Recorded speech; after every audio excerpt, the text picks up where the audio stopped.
Hola, ¿qué tal? Dios les bendiga. Hoy tengo una súper breve participación. Solamente quiero hablar acerca de un texto que ha sido muy conocido en el tiempo pasado en muchas iglesias. Este texto habla de que nosotros podemos enlazarnos en las palabras de nuestra boca, hablando bueno, vamos a ver el contexto en un momento dado, pero vamos a ver el pasaje primero. En Proverbios capítulo 6, verso 2 dice: te has enlazado con las palabras de tu boca y has quedado preso en los dichos de tus labios. Cuando crecí en México, escuché a algunas personas, amigos, que sabía que eran cristianos, que estaban en otras iglesias, que hablaban del poder de la lengua, de que nuestra boca tiene poder. Había una serie de predicadores, recuerdo que cuando estaba más pequeño escuchaba a Benny Hinn, por ejemplo, que hacía sanidades y que se adhería a esta doctrina en especial de que nosotros, como somos hechos a la imagen de Dios, supuestamente tenemos el poder de crear, así como Dios dijo, sea la luz en el libro de Génesis, y fue la luz por el poder de su boca, que nosotros al ser hechos a la imagen de Dios podemos también declarar con nuestra boca. Y empezó una ola muy fuerte en Latinoamérica acerca de declarar y decretar. Y cuando uno estudia esto, uno se da cuenta que esto no tiene nada que ver con la palabra de Dios. Nos damos cuenta que es una doctrina que se llama el Evangelio de la Prosperidad o el movimiento de palabra de fe. Y puedes escuchar iglesias grandes en Estados Unidos de personas como Joel Austin, por ejemplo, que inclusive han escrito libros y libros que se han vendido muchísimo, y es una iglesia enorme en la ciudad de Houston, que hablan de que nosotros tenemos un milagro en nuestra boca, que todo lo que tenemos que hacer es declarar las cosas. Y así esto que te estoy diciendo es algo sumamente extendido en el cristianismo de nuestro tiempo en Latinoamérica. Fue abrazado por muchos en el movimiento pentecostés, pero es algo que comenzó en Oklahoma con un hombre que se llamó Kenneth Hagin alrededor de la década de 1970. Y Kenneth Hagin tomó esta teología de un hombre que se llamaba, en inglés sus siglas eran E.W. Kenyon, que había escrito varios libros acerca del pensamiento positivo, de que cuando uno piensa positivamente uno obtiene lo que uno piensa. Tenemos que tener mucho cuidado con este tipo de doctrinas o de este tipo de teologías, porque no es algo que haya cabida en la escritura. Ciertamente servimos a un Dios poderoso, a un Dios que responde las oraciones, a un Dios que nos dice, clama a mí y yo te responderé y te mostraré cosas grandes y ocultas que tú no conoces. Hemos visto en nuestra vida el poder de Dios, hemos visto que Dios responde oraciones y tenemos que ser insistentes, perseverantes en la oración.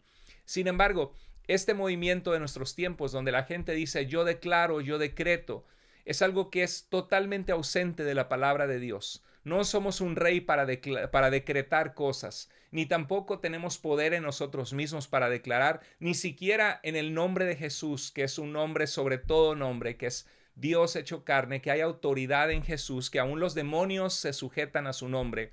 La Biblia en ningún lado nos dice que nosotros lo que se nos antoje podemos declararlo y va a ser hecho. Y este pasaje en particular, Proverbios 6.2, ha sido muy utilizado para esto. Recuerdo personas que decían, por ejemplo, hermano, siento que me estoy enfermando, como que me va a dar gripa. Y la otra persona de la otra iglesia decía, hermano, no lo declare. Y he escuchado a predicadores que dicen, ¿por qué tanta gente se encuentra en derrota, se encuentra en pobreza? Porque hablan cosas derrotistas, hablan. Ahora, es cierto que cuando uno tiene falta de fe en Dios, que cuando uno se predispone a no poder salir adelante, obviamente no vas a salir adelante porque piensas que no vas a poder salir adelante. Y tenemos que tener fe en Dios y tenemos que hacer un paso a la vez confiando en el Señor para salir adelante. La fe es importante, sin duda, pero no hay nada en la Escritura que nos diga que porque nosotros somos hechos a la imagen de Dios o somos sus hijos, que todo lo que se nos antoje y nosotros declaremos va a ser hecho. Esto es algo ausente de la Escritura. Jesús jamás lo vemos enseñando a las multitudes o a los discípulos que hay que declarar cosas. Tampoco lo vemos en las cartas de Pablo, en ninguna parte de la Escritura. Y eso es algo que es triste, hermanos, porque muestra la sed, la necesidad, el hambre y la sed que debería haber en el pueblo de Dios por conocer la palabra de Dios, y porque la gente está practicando doctrinas de los hombres, cosas que Dios jamás nos enseñó. Jesús nos enseñó a orar en Mateo capítulo 6 diciendo, Padre nuestro que estás en el cielo, santificado sea tu nombre, venga tu reino, hágase tu voluntad en la tierra como en el cielo. La oración es pedir que Dios reine en nuestras vidas, someternos a su voluntad, Por esta doctrina que ha permeado tantas iglesias, lo que enseña es: Dios, hágase mi voluntad, porque yo lo decreto, porque yo lo declaro. Cuando vemos a Pablo con un aguijón en su carne, una enfermedad probablemente en su cuerpo, él le rogó a Dios y le dijo 3 veces: Padre, quítalo de mí este aguijón, este dolor, esta enfermedad. Y Dios le dijo: Pablo, que te baste mi gracia, porque mi poder se perfecciona. Cuando tú eres débil, yo puedo actuar en tu vida y tengo un propósito aún en medio de esto que sé que es doloroso para ti. Jamás vemos a Pablo declarando, decretando sanidad, declarando que el aguijón era quitado. Es muy importante someternos a la voluntad de Dios, sí, clamar a Dios, pero nunca decretar. Y vamos a ver el contexto brevemente. Y en este pasaje, Proverbios 6:2, cuando nos preguntamos de qué está hablando, vemos el versículo 1 y dice: es un consejo. Proverbios es literatura de sabiduría, como un padre escribiendo a sus hijos para tener una vida de sabiduría, sabiendo que el principio de una vida inteligente, vivida inteligentemente, es temer a Dios, es respetar a Dios.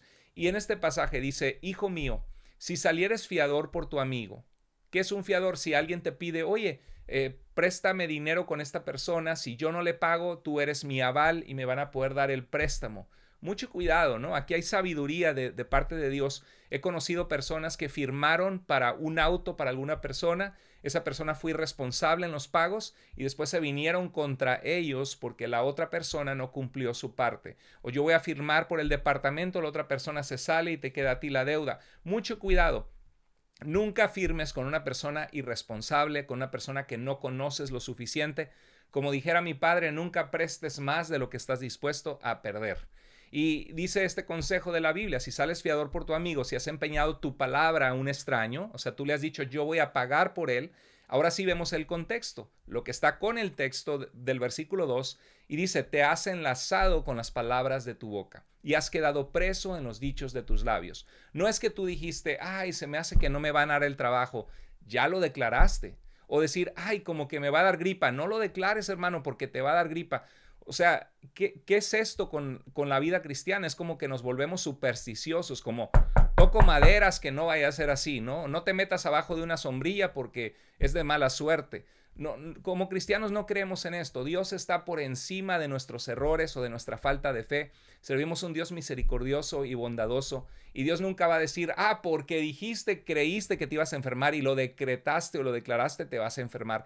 Eso no es cristianismo, hermanos. Esto es falsa doctrina totalmente. Y si en tu iglesia practican esto de declaramos y decretamos, mucho cuidado, porque quiero que hoy entiendas que esto es algo que no es bíblico. Y tenemos aquí en Iglesia Vida una serie que hice sobre el movimiento de palabra de fe, sobre la sanidad divina, sobre la prosperidad económica. Lo puedes checar porque son doctrinas falsas que sacan de contexto en este movimiento, y ahí explico la historia en nuestro canal de Iglesia Vida. Entonces invita a otros a suscribirse y vamos a ver, rápidamente terminamos con el contexto. Dice: haz esto ahora, hijo mío, y líbrate, ya que has caído en la mano de tu prójimo. Ve, humíllate y asegúrate de tu amigo. No des sueño a tus ojos ni a tus párpados adormecimiento. Escápate como gacela de la mano del cazador y como ave de la mano del que arma lazos. O sea, no quedaste preso en los dichos de tus labios porque dijiste que ibas a pagar la deuda por alguien más.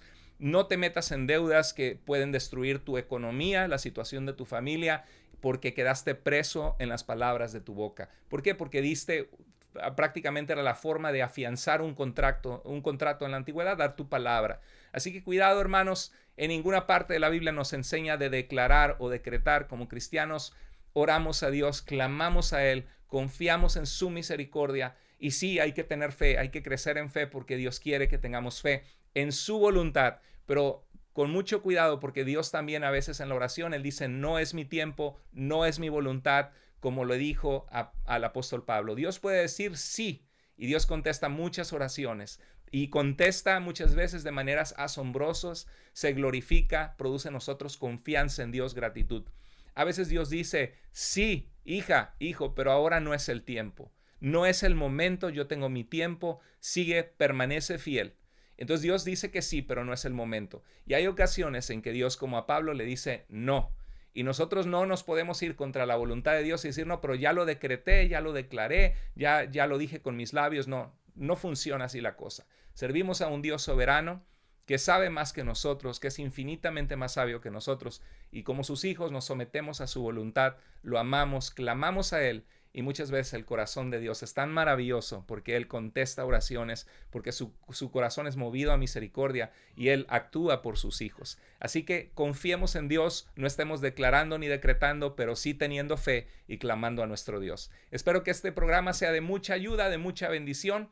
Les voy a dejar porque mi esposa ahorita tiene aquí mismo el estudio bíblico de integración. Si no lo conocen, está bellísimo. Si van a tuiglesiavida.com, ahí están estudios bíblicos de integración, se pueden registrar y son estudios sobre la oración, sobre cómo permanecer en Cristo, en la palabra. Son estudios que te van a hacer mucho bien a tu vida. Es más, si quisieras conectarte hoy mismo, ve ahorita mismo a tuiglesiavida.com y conéctate a estudios bíblicos de integración, que ya va a empezar el estudio ahorita mismo. Les dejo un abrazo grande en Cristo Jesús. Sigamos adelante, les amo en el Señor y sigamos orando por los que no conocen a Cristo, invitando a otras personas a ser parte de este grupo, de esta comunidad de fe en Jesús. Dios les bendiga, les mando un abrazo fuerte. Hasta luego.